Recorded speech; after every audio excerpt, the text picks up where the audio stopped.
চ্যানেলে নতুন হয়ে থাকলে চ্যানেলটা অবশ্যই সাবস্ক্রাইব করে দিও আর পাশে থাকা বেল আইকনটা প্রেস করে দিও যাতে আমার ভিডিও সবার আগে তোমার কাছে পৌঁছে যায়। তো আজকে আমি চলে এসেছি দক্ষিণ ভারতের একটি জনপ্রিয় খাবার ইডলি রেসিপি নিয়ে। খুবই সহজ পদ্ধতিতে কম উপকরণ দিয়ে বাড়িতে তৈরি। তো চলো দেখে নেওয়া যাক এর জন্য কী কী করতে হবে। প্রথমেই নিয়ে নিয়েছি একটা মাঝারি সাইজের বাটির 1 বাটি পরিমাণে বিউলির ডাল। পুরোপুরি বাটিটা ভর্তি করে নিইনি। এই ডালটাকে এরপর একটা বড় পাত্রে নিয়ে নিলাম আর নিয়ে নিলাম ওই বাটিরই 2 বাটি চাল, অর্থাৎ যতটা ডাল নেবো তার থেকে ডবল নিতে হবে চাল। এরপর এই ডালটা আর চালটাকে খুব ভালোভাবে ধুয়ে নিতে হবে। অনেকটা পরিমাণে জল দিয়ে মোটামুটি 3 থেকে 4 বার এই একই প্রসেসে ডালটাকে আর চালটাকে ধুয়ে নিতে হবে, যাতে ডাল আর চাল থেকে সমস্ত নোংরাগুলো একদম বেরিয়ে যায়।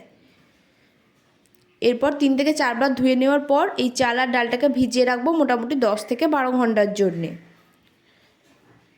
তো 10 থেকে 12 ঘন্টা পর এই যে দেখো চালগুলো আর ডালগুলো কতটা মোটা কতটা বড় হয়ে এসেছে। এরপর এটাকে দিয়ে দেবো মিক্সিতে পেস্ট করার জন্য। সমস্ত চাল আর ডালটাকে দিয়ে দিলাম, এক্সট্রা কোনো জল দিইনি, যে জলটা ছিল সেটাই দিয়েছি।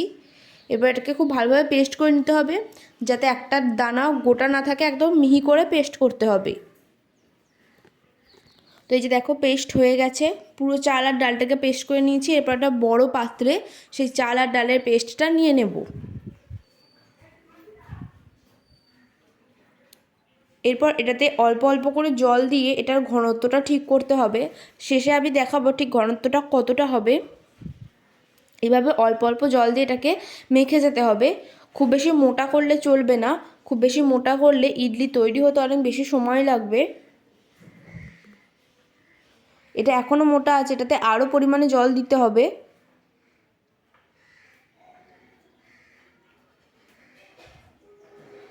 এই যে দেখো ঘনত্বটা এতটা মোটা করলেও চলবে না, এটাতে আমি আরও একটু জল দিয়ে নেব। তো আর একটু জল দিয়ে এভাবে আরও একবার ভালোভাবে মেখে নিতে হবে।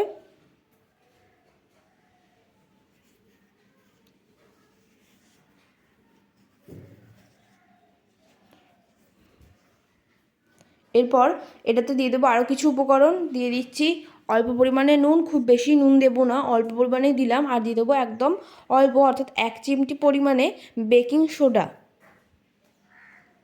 এরপর এই বেকিং সোডা নুনটা দিয়ে ভালোভাবে মিশিয়ে নিচ্ছি। বেকিং সোডা দেওয়ার ফলে ইডলিটা বেশ অনেকটা ফাঁপা হবে এবং খেতেও অনেক সুস্বাদু হবে। তো এই যে দেখো এটাই ঘনত্ব। শেষে আর একটু জল দিয়ে নিলাম।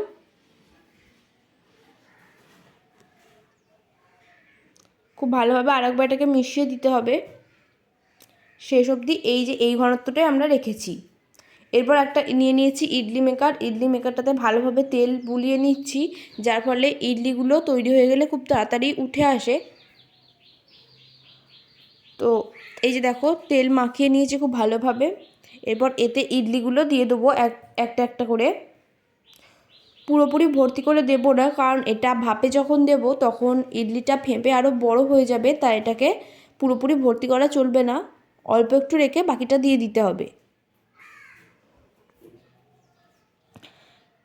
এভাবে প্রত্যেকটাই দিয়ে নেব। আর এদিকে নিয়ে নিয়েছি একটা বড় পাত্র, জল গরম করতে দিয়েছি। জলটা যখন একবারে ফুটে আসবে ঠিক সেই সময় এটাকে বসাতে হবে ইডলি মেকারটাকে।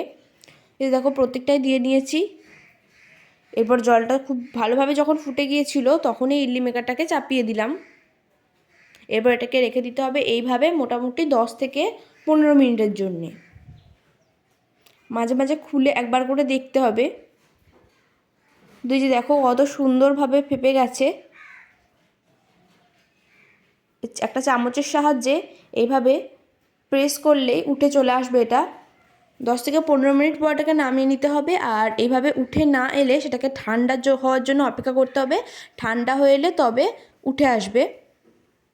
অনেক ক্ষেত্রে গরমেই উঠে যায়, আবার অনেক ক্ষেত্রে ঠান্ডা করে তুলতে হয়, তো সেদিকে একটু নজর রাখতে হবে। তো এইভাবেই তৈরি হয়ে গেল আমাদের ইডলি রেসিপি, খুবই সহজ উপকরণে। আর এই সাম্বার ডালের রেসিপিটা আমার চ্যানেলে অলরেডি আপলোড আছে, তোমরা চাইলে দেখে নিতে পারো। কেমন লাগলো ভিডিওটা অবশ্যই জানিও।